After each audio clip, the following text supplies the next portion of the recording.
हो जाएगी। আকাশী গংগা উপভোগ কৰক আজি নিশা 9:30 বজাত।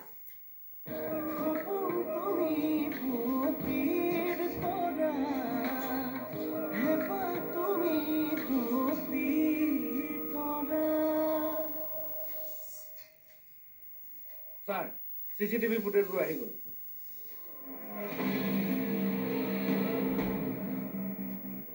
এয়া চাওক স্যাৰ।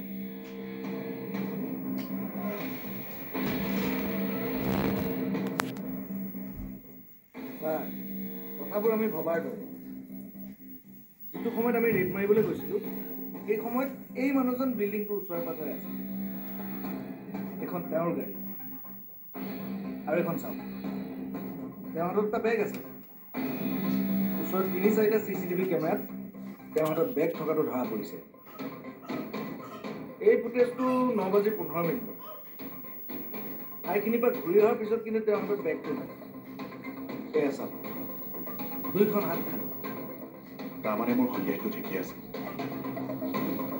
ইমান কৌশলেৰে সেই কামবোৰ কৰি আছে, তাক এবাৰ সোনকালে লগ পাবই লাগিব। অনিৰ্বেদ বৰুৱা। ছাৰ আৰু এটা পৰিচয় দিলে আপোনাৰ চিনি পাবলৈ আৰু সুবিধা হ'ব। তেওঁ বিন্দু বৰুৱাৰ ককায়েক।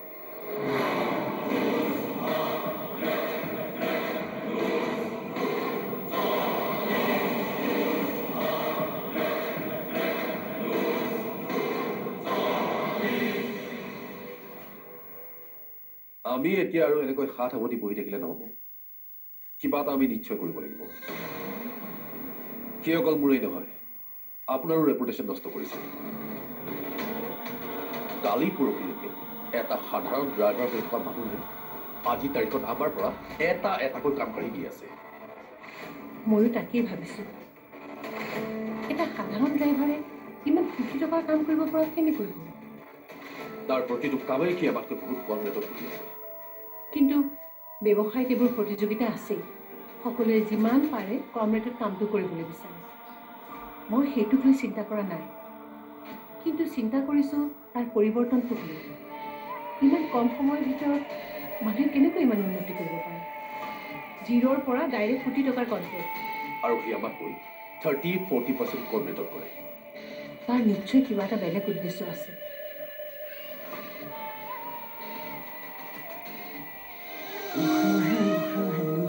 বাগৰে বুকুৰ সাৰথি তুমি অকৰা হেঁপাহে আকাশ চুমিলে